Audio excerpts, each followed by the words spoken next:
Hi everyone, welcome back to Be Rich. It's me alone. Anand is busy and Shashwat is not free. I'll quickly catch you up on what Anand and me were talking about in the morning. In the morning, we were running through features of what's happening in the US, and a couple of key things struck us, and I thought we'll talk about it. First was yesterday, Apple had its great Halloween event where they'll show the launch of the new M3 chip, the M3 Pro and the M3 Max, and how it's going to be faster and sweeter and better than M2, which is supposed to be better than M1. Apple Silicon, yes, when it was launched, had a lot of promise and delivered on that promise. Integrating Apple's own silicon into their hardware and software proved to be very effective in terms of speed, dependency, and overall performance was phenomenal. But since then, Apple has been struggling on each iteration and generation shift which has been happening. It's very marginal. And the problem which Apple is facing, which is showing up right now, which is very evident, which I've seen in the iPhone, and we're seeing in Apple MacBook Pro too, is the technology which they're offering right now is so good. And it's good enough for the layman like me. I've been using the M1 Pro since the launch 2-3 years back, and I've not needed to change my laptop because the processing power, the computing power it's offering me is more than enough. And whatever which I move to M2 or M3 is going to be marginal and incremental. There is no necessity for me to switch over. The same is true with the iPhone. The iPhone 13 is 14 is an improvement on 13 and 15 on 14. But if you see it, for a layman like me or a lay user for like Keshav or anybody else, the improvement is very incremental. Yes, the camera is bigger. Yes, video it can capture better. It can do RAW. It can do log. But how many of us shoot in RAW? How many of us actually edit photos in RAW? How many of us actually shoot video in log or do cinematic videos? It's very marginally small. And the problem is, as each generation of camera comes with larger megapixels, the files get bigger and bigger. Storage becomes a problem. That means you need more cloud storage. This all kind of like into a feedback loop where consumers don't really see the necessity to move on. And this is very apparent for Apple. They're not able to nudge their existing customer base and new customer base into their product platform on the newest and the latest iteration of their products, because the older generation products, which are at a much lower cost, seem to be doing the job pretty darn well.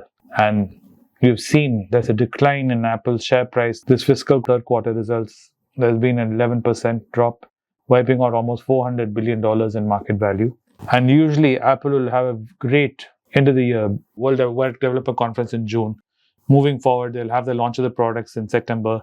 Then they'll have the Christmas sales coming in because everybody will want to buy the Apple products for their Christmas. That seasonal impact has not been so great for Apple this year.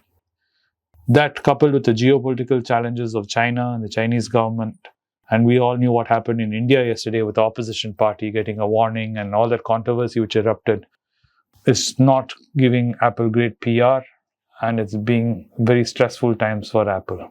On the other hand, the competition from China and Chinese-based companies like Huawei and all of the others are offering products which are catching up with Apple and chewing on Apple's foot, as to say. The differentiation between an Android phone and an Apple phone 4 generations ago was oceans.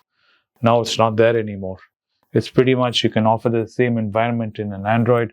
I would say some of the features which you're seeing in the Apples, especially in the last 2 generations, have been actually borrowed by Apple from Android.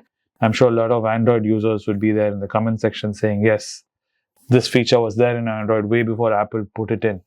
And we can see someone like MKHD, who's spoken a lot of his videos, where Android had this feature before, and he's happy now that Apple's got it. This has been the problem for Apple for a long time. And it's been steadily losing some market share in places like China and worldwide, because the products which services Apple's offering, other than it being in an Apple environment, in terms of hardware specs compared to one against the other, Android phones are catching up, and Android phones are cheaper overall because they don't mark up their margins as Apple does.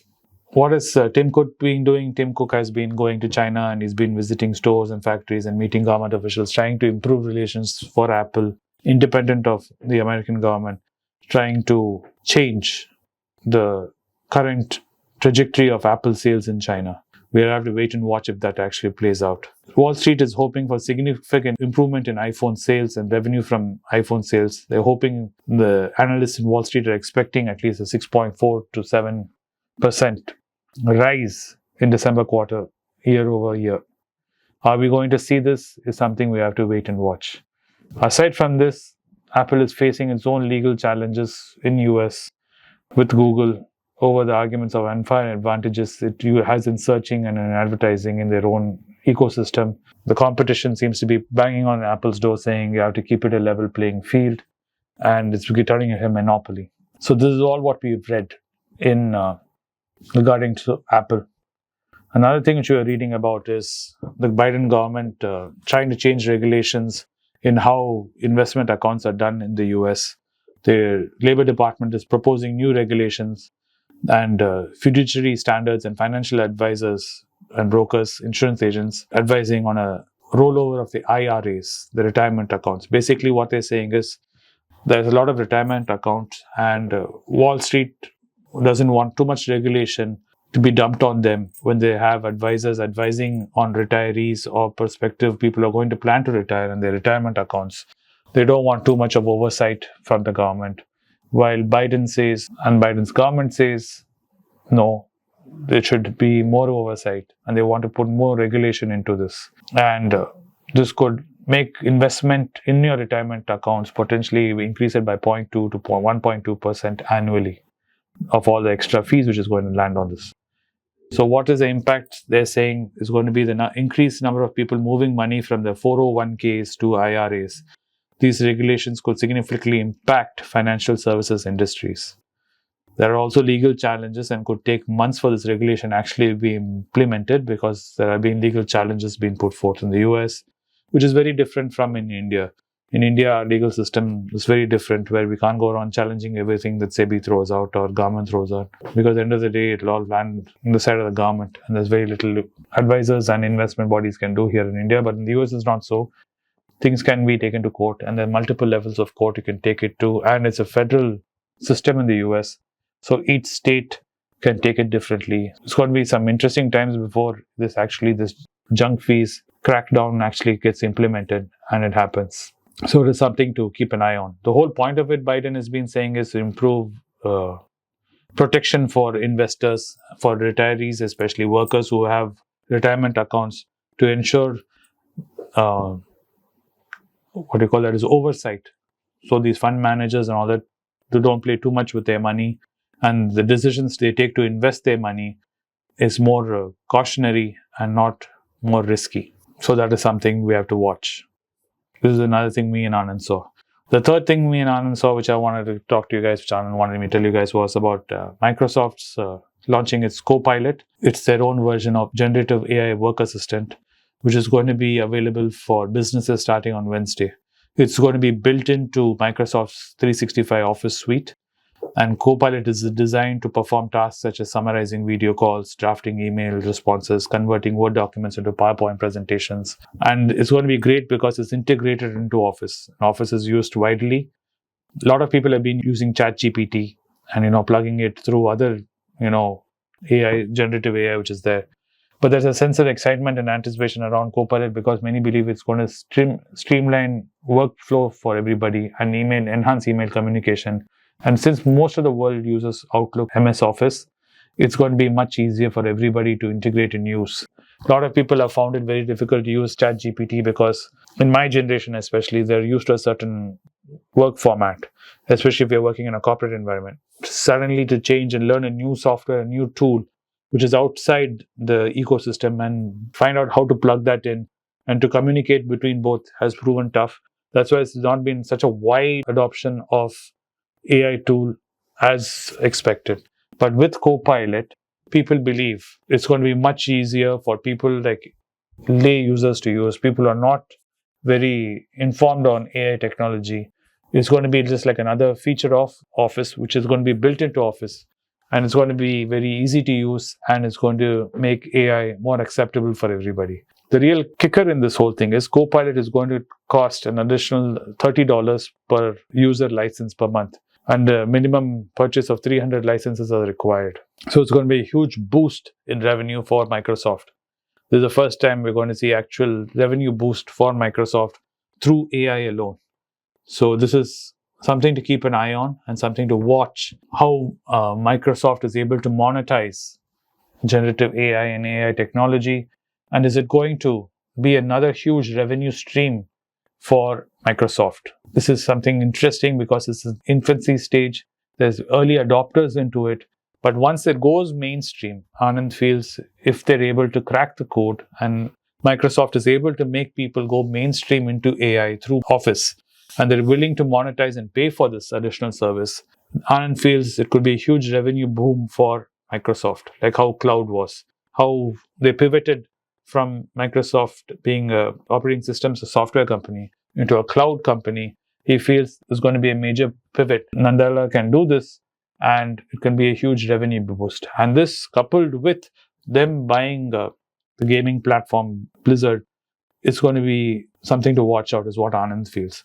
In the next year to 2 years, there's going to be a huge paradigm shift as AI is bled into all Microsoft environment, including cloud, including Office, and then into also gaming, into Xbox. So this projects Microsoft into taking quite a big pole position as far as AI is concerned. Of course, this is the most important part of it. This is all from news which is speculative. How much it is actually going to transpire and actually happen out, we'll have to wait and watch. As a value investor, it is something interesting.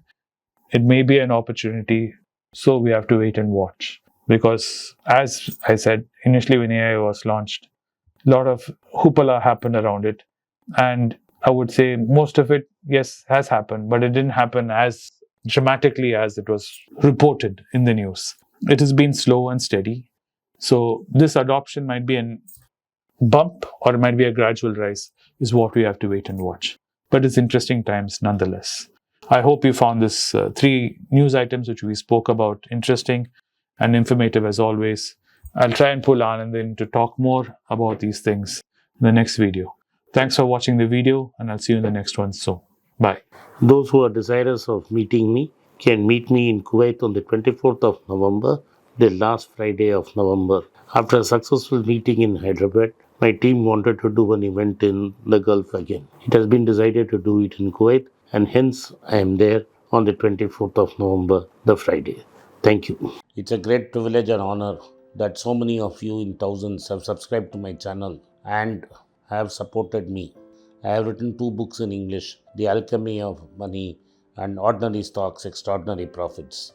These books are published by us and are ready. If you want to procure a copy, send us a message to the WhatsApp number given below and my team would respond to you.